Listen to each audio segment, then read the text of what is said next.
Iroh Voss stood alone on the metal deck of the shuttle. The hum of the engine shook his body, but he felt nothing. Around him, the other humans in the observation room whispered and shook their heads. Worthless, they called him.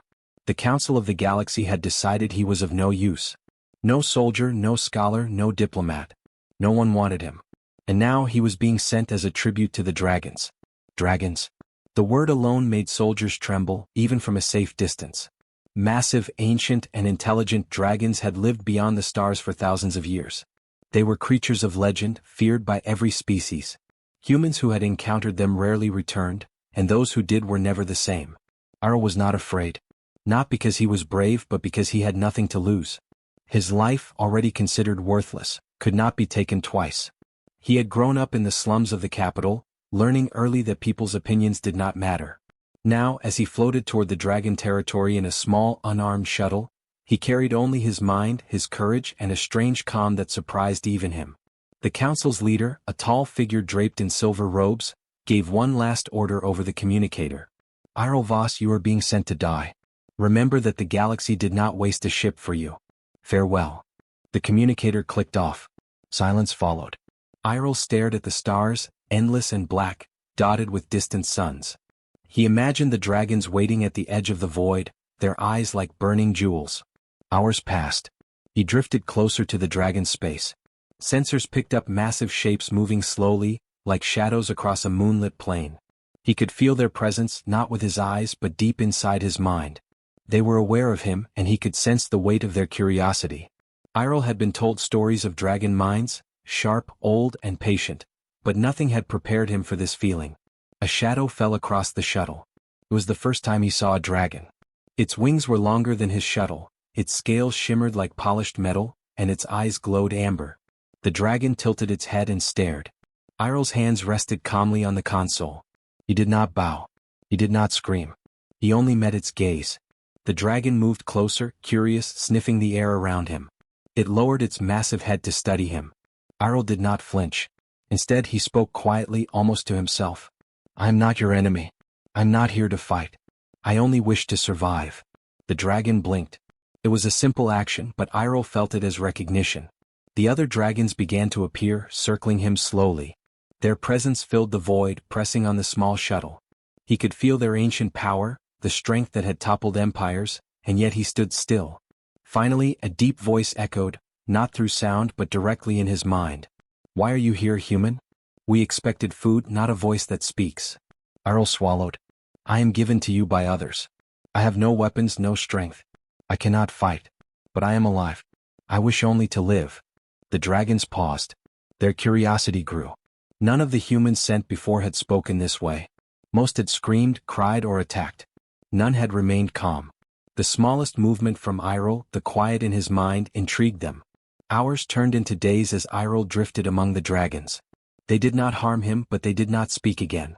He watched their movements, their interactions, their silent communication that was almost musical. Each dragon seemed aware of every other, moving as one. He learned to match their patience, sitting quietly, breathing slowly, and observing. One night, a dragon approached, larger than the rest. Its scales were silver, reflecting the distant stars. It lowered itself until its eye was level with the shuttle. Iroh spoke again. I am nothing to the council.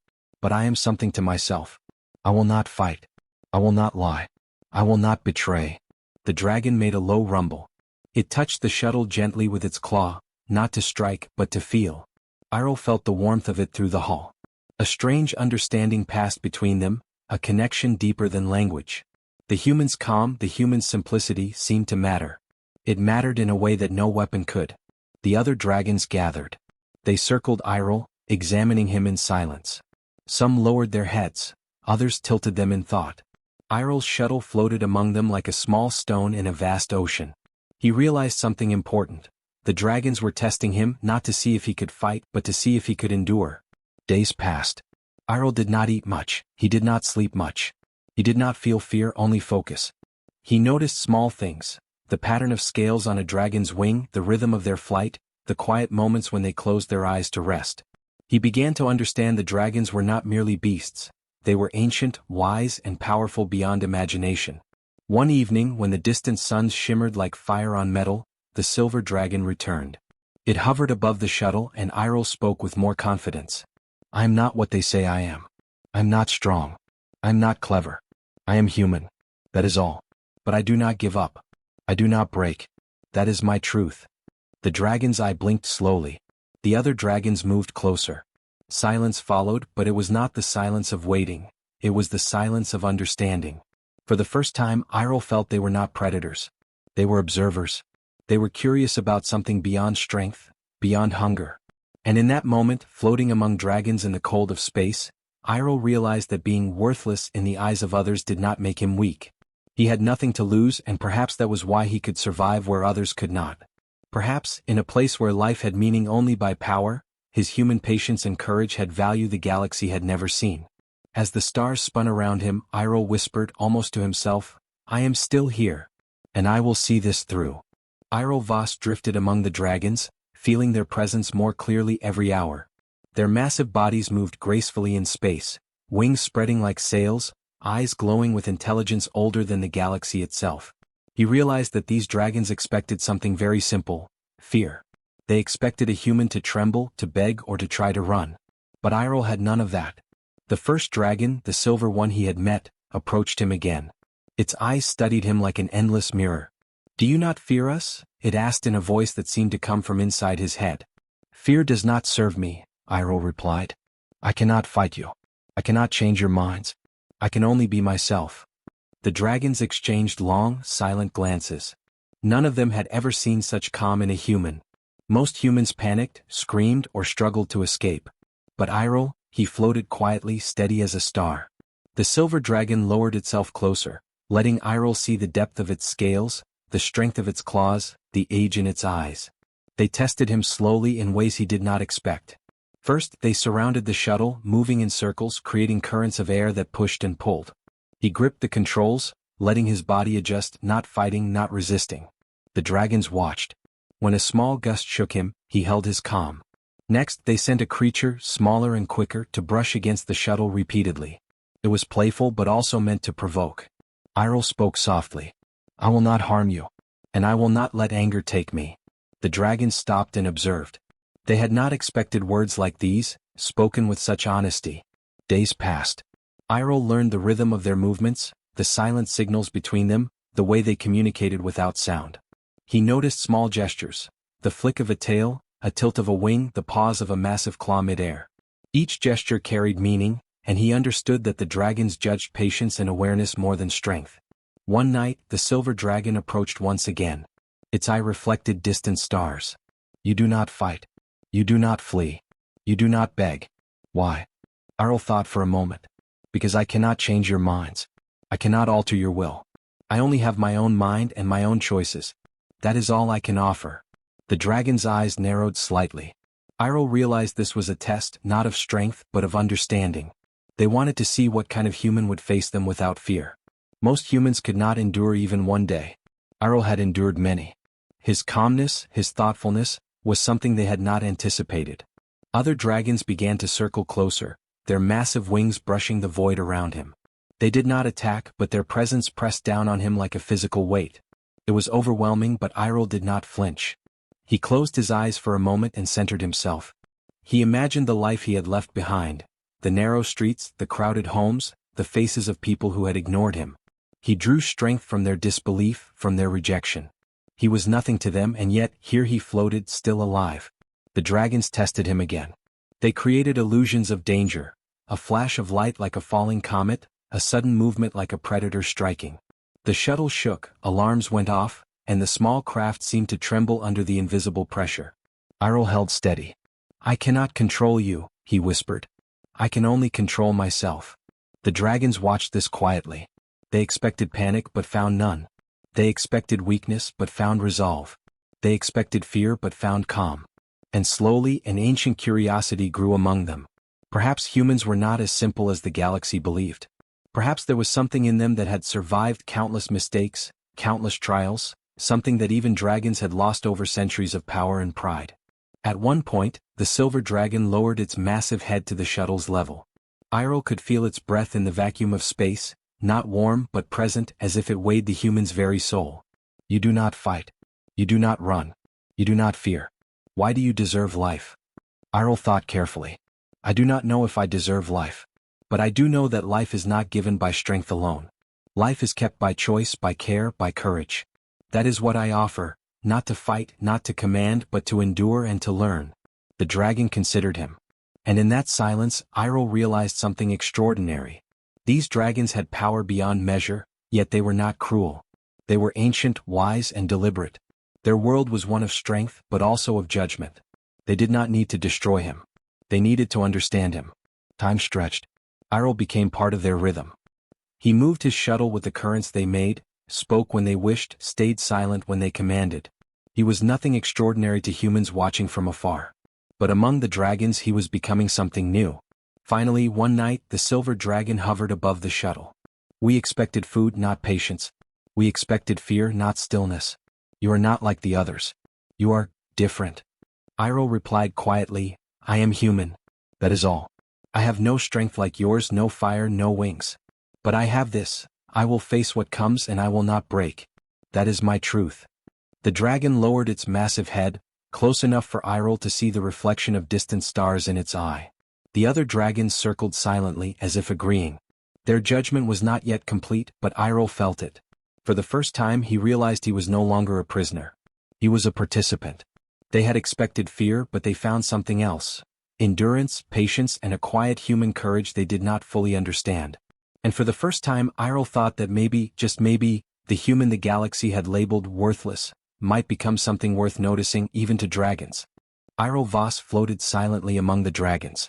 Their massive wings cut through space, moving with precision and grace. The silver dragon, along with several others, circled him slowly, their eyes sharp and focused. Iroh knew what was coming, a trial. These dragons did not fight with fire or claws to test strength. They tested a being's true nature. The first trial appeared without warning. The dragons created an illusion around Iroh.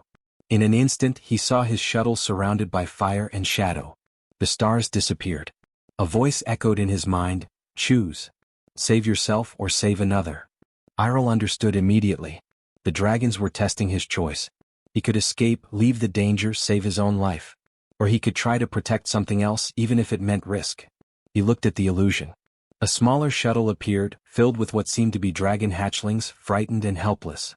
Without hesitation, Iroh guided his shuttle to shield them, using every skill he had. The illusion dissolved and the dragons observed silently. The second trial came hours later. This time he was shown visions of lies and truths. Ancient dragon histories flashed before his eyes. Some dragons had destroyed worlds. Some had saved them.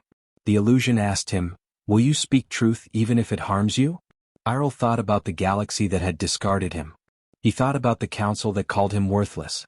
He thought about the dragons watching him now, waiting for a sign of weakness. He answered honestly, I will speak the truth, even if it is hard, even if it angers others. That is the only way to live without shame. The dragons tilted their heads. They had expected deception. They had expected survival lies. But Iroh chose honesty. The third trial was the longest. The dragons tested his patience. For 3 days he floated in silence. No food, no communication, no disturbance. Only the vast emptiness of space and the shadows of dragons circling above him. Most creatures would have given up, panicked, or demanded answers. Iroh did not. He closed his eyes, focused on breathing, and listened to the rhythm of the dragon's wings. He began to understand them in ways he could not have imagined. On the fourth trial, the dragons tested his empathy. Iroh was shown illusions of conflict, of other humans fighting over scarce resources. The dragons asked in his mind, will you choose to harm to survive, or will you protect even when it costs you? Iroh's heart ached. He could have turned away, saved himself, left the weaker behind. But he did not. He imagined helping those humans even in the illusion, even if it meant sacrifice. I will help, he whispered. Even if I suffer, I will not betray others. That is my choice. The dragons circled closer. They had not expected this. Most beings in such trials chose selfish survival. Iroh had chosen care, honesty, patience, and courage without asking for reward. Finally, the silver dragon approached him again, hovering so close that he could feel its massive presence like gravity. Its voice came clearly, echoing in his mind, you have endured what no other species has survived. You do not have our strength, our fire, or our wings. Yet you have passed our trials. How is this possible? Iroh thought for a moment. I have nothing to prove except to myself. I do not have power, but I have choices. I do not have fear, but I have patience. I do not have control over you, but I have honesty. That is all a human can offer. That is why I survive where others fail. The dragon lowered its massive head closer, its eye level with the shuttle. Iroh could see the reflection of stars in its eye, but also something more: curiosity, respect, and wonder. You are unlike any human we have seen. You endure, you choose, you care. Most species could not survive what you faced. Iroh realized the truth in that. He had been sent as food. He had been expected to die. But the trials were not only tests, they were lessons, and he had learned them. Patience, empathy, honesty, courage. These were not weapons. These were human strengths, the strengths the dragons had long forgotten. The other dragons gathered closer, surrounding him in a silent ring. Iroh looked at them calmly. He no longer felt like a victim. He was no longer a shuttle full of meat, a gift meant to satisfy hunger. He was a participant. He was part of something greater. The dragons did not speak in words anymore. They communicated with presence, with thought, with silent understanding. Iroh felt their judgments, but also their curiosity. They had tested him not to destroy him, but to see what a human could become under pressure. And he had shown them more than they expected. The silver dragon's voice came again, slower this time, more deliberate. We expected weakness. We expected fear. We expected panic. But you are neither. You are patient. You are honest. You are kind. And you endure. Tell us, human, what is your purpose? Iroh paused. He thought of the council, of the galaxy, of the humans who had ignored him, and of the dragons themselves. I do not know if I have a purpose beyond living. But I do know this: I will face what comes. I will learn. I will endure. And I will not give up on life even when others have. The dragons tilted their heads, examining him carefully. Their presence was overwhelming, but Iroh did not flinch. He had endured the trials. He had proven something that no species had before, that survival was not only about power, size, or fire. Survival was about choices, courage, and heart. 4 hours, the dragons circled him silently, communicating among themselves. Then, as if reaching a decision, the silver dragon hovered closer and lowered its massive head. You are not food. You are something else. Perhaps something greater than we imagined. Iroh felt a warmth in his chest, though not of fire. It was a feeling of recognition, of understanding. For the first time he realized that being worthless in the eyes of the galaxy did not matter. What mattered was endurance, honesty, and courage. That was his strength. That was his power. And in the vast emptiness of dragon space, among creatures older than time itself, Iroh Voss smiled quietly to himself. He had survived the trial no species had before. And he was still human. The galaxy had already written Iroh Voss off. From the observation decks of the Council's capital, officials and soldiers watched their monitors in silence. The shuttle carrying the worthless human had entered dragon space days ago. No transmissions had returned. Everyone assumed he was dead. But the dragons had other plans. Iroh drifted among them, no longer a prisoner, no longer merely a test subject. He moved calmly as the dragons circled him, teaching him their ways, showing him how they communicated without words, how they sensed the universe around them. He was learning, not to fight, not to conquer, but to understand. And in turn the dragons were learning about him.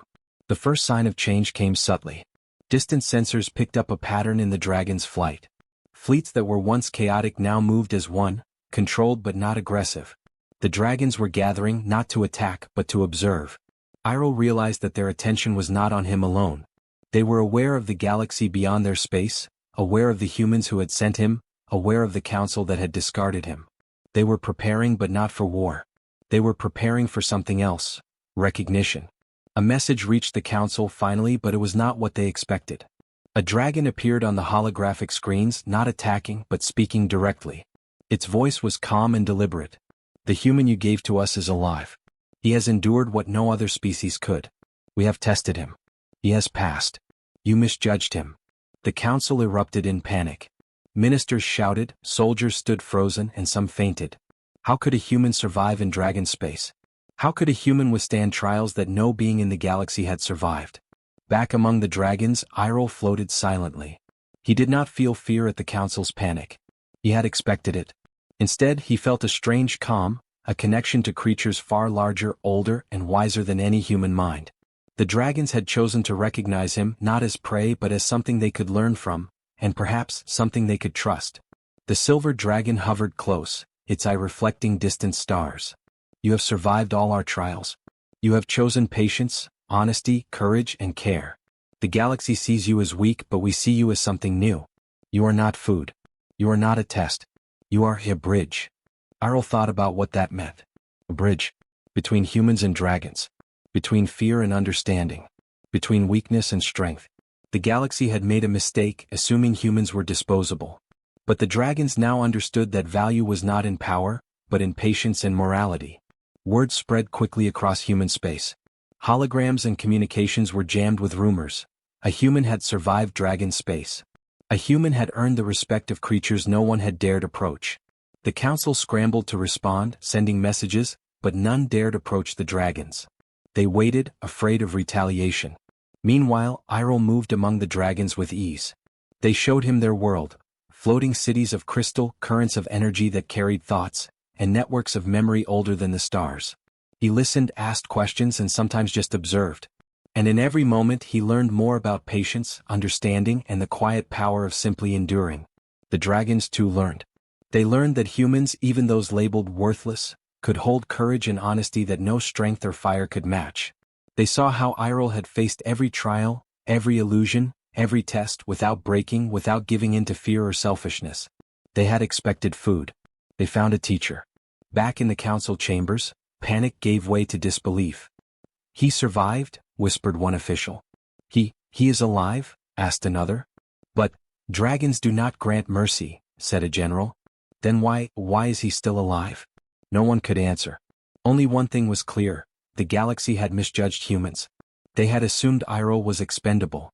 They had assumed humans were weak, insignificant, and replaceable. And now the galaxy saw that this assumption was wrong. Terribly, dangerously wrong. The dragons sent a final message to the council, calm but unmistakable. "Do not fear him. Do not fear us. But know this, humans are not what you believed. This one is not alone, for he carries the essence of his species. Judge carefully next time." For Iroh, the words were not meant as triumph or victory. They were recognition. Recognition that he had survived, not by force, not by fire, not by cruelty, but by being human. He had endured, he had learned, and he had faced the trials that no species could survive. That was his strength, and the dragons knew it. And then, quietly, the dragons began to disperse their fleet. They did not retreat in fear, nor did they advance in anger. They moved with purpose, carrying Iroh among them. He was no longer a prisoner, no longer a gift to be consumed. He was a witness, a participant, a bridge between worlds that had never truly understood each other. The galaxy watched in fear and awe as the worthless human became the center of something far greater than anyone had imagined. The council that had discarded him realized their mistake too late. But for Iroh there was no anger, no desire for revenge. He understood the galaxy still had lessons to learn, and he would help them do so, not with weapons but with patience, courage, and understanding. Floating among dragons older than stars, Iroh Voss smiled quietly. The galaxy had misjudged him, but he had survived. And in surviving he had begun a journey no one had expected. A human recognized not for strength but for heart, standing among creatures of legend, proving that even those called worthless could change the course of worlds. Iroh Voss floated among the dragons, feeling the quiet power around him. The creatures that had once been feared across the galaxy now looked at him not as prey, not as a test, but with something almost like respect. He had endured every trial, every test, and proved that strength was not only measured by fire or claws, but by patience, courage, and the choices one made. The dragons gathered in a great circle, their massive wings casting shadows across the void. Iroh's shuttle hovered in the center, small and fragile against their immense bodies. The silver dragon approached him last, its eye reflecting distant stars. "You have survived what no other species could. You have endured what no other being could. And now, human, we ask this of you." Iroh felt a chill run through him, but he did not flinch. "What do you ask?" he replied quietly. "We ask you to lead us, not with fire, not with strength, not with fear, but with what you have shown us, patience, honesty, and courage. Will you be our king?" The word king echoed in his mind. A king? He was only a human, small and fragile compared to these creatures of legend. He thought of the galaxy, of the council that had called him worthless, of every person who had believed he had no value. And he realized something: value was not given by others. It was shown through action, through choice, through endurance. I do not know if I am worthy, Iroh said. I am only a human. I have no fire, no wings, no power like you. That is why we chose you, the dragon replied. You are not here because of power. You are here because of truth. You are here because of heart. That is the greatest strength of all. Iroh's hands rested on the controls, but he did not feel small anymore. He felt understood, seen in a way no human had ever seen him. Slowly he spoke, I will try. I will do my best to guide, to listen, and to learn. But I am only human. I can promise only that I will remain honest and courageous. The dragons lowered their heads, their wings folding around him as if in approval. For the first time, Iroh understood what it meant to be trusted by creatures older than the stars. He was no longer a pawn, no longer a gift, no longer worthless. He was a bridge between two worlds, a leader by choice, not by force. Word spread quickly across human space. Messages traveled faster than light, warning and inspiring at the same time. The human survives. The human is among the dragons. The human leads them. Panic, curiosity, and awe spread throughout the galaxy. The council scrambled to respond, but no fleet dared approach. The dragons were not angry, they were listening. They were following. And their choice was clear. Iroh had earned their trust and he would be their guide. Iroh spent time learning from the dragons. He learned how they thought, how they remembered, how they communicated. He listened to their histories and shared what he knew of humanity. Slowly, he taught them that humans could be courageous, patient, and clever in ways dragons had never imagined. And the dragons, in turn, showed him the patience of centuries, the weight of wisdom, and the quiet strength of endurance. He did not rule with fear, nor did he command with fire. He guided with words, with example, with decisions rooted in honesty and care. Decisions were made together, discussions held among species. The dragons, so long feared as destroyers, began to act as protectors. They no longer destroyed without thought. They no longer assumed humans were weak. The galaxy began to change. Humans who had once dismissed themselves learned from the story of Iroh. They learned that even one human could endure what no empire could. They learned that worth was not given by titles, rankings, or strength, but revealed through action and courage. And they began to respect not only Iroh, but all humans as capable of things greater than the galaxy had ever believed. One day, as Iroh floated among the dragons, the Silver One spoke to him in quiet thought. You have shown us a new way. You have survived when none could. You have led without power, guided without fire, and endured without fear.